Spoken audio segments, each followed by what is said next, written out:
প্রিয় বন্ধুরা, সাম্প্রতিক কালে লেখা আমার স্মৃতিকথা স্মৃতির পাতা খুলে 22তম পর্ব পাঠ করে শোনাচ্ছি। মামা বাড়িতে আমাদের একটা সাদা রঙের গরু ছিল। গরুটার নাম এখন ঠিক আমার মনে নেই। তখন পুজোর সময় বাড়িতে অনেক লোকজন এসেছে। রাতে চোর এসে গরু চুরি করে নিয়ে যায়। সকালে আমরা উঠে দেখি গরু নেই। খোঁজ কোনো হদিশ পাওয়া গেল না। সকলেরই বিষণ্ণ মন। তখন প্রায় সন্ধে। হঠাৎ দেখি সেই সাদা গরুটা ছুটতে মামা বাড়িতে এসে ঢুকলো। তখন ও হাঁপাচ্ছে। চোর গরুকে কোথায় নিয়ে গেছিল কে জানে, কিন্তু মামাবাড়ির এই গরুটির কি আশ্চর্য ক্ষমতা!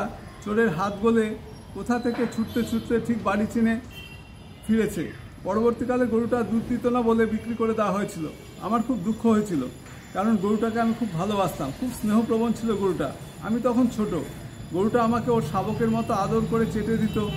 খুব শান্ত ছিল গরুটা। পরে একটা জার্সি গরু আনা হয়েছিল, বিরাট জার্সি গরু। 8.5-9 কিলো দুধ দিত। দুধ বিক্রি করা হতো না, আমাদেরই সব কাজে লাগতো। দুধে নানা প্রিপারেশন হতো, যেমন পায়েস, ক্ষীর, ছানা, দই, মাখন এইসব। গোয়াল ঘরের পেছনে একটা বড় কাঁঠাল গাছ ছিল। কাঁঠাল গাছটা একটা শিম গাছ জড়িয়ে উঠেছিল, তাতে প্রচুর শিম হতো। পেয়ারা, আম, শশা, কলা, আখ, শাকালু এবং বিভিন্ন তরিতরকারি গাছও ছিল ওখানে। অনেক রকম ছোট বড় কচু গাছও ছিল। ওইদিকে বাগানের শেষ মাথায় একটা পাকা পায়খানা আর একটা খাটা পায়খানা ছিল। আর একটু দূরে জিওল গাছের বেড়াতে ছিল অনেক জংলি লতার গাছ। একবার আমি দূরের পায়খানাটায় গেছিলাম। বড়দেরকেও খাটা পায়খানাটায় গিয়ে থাকবে।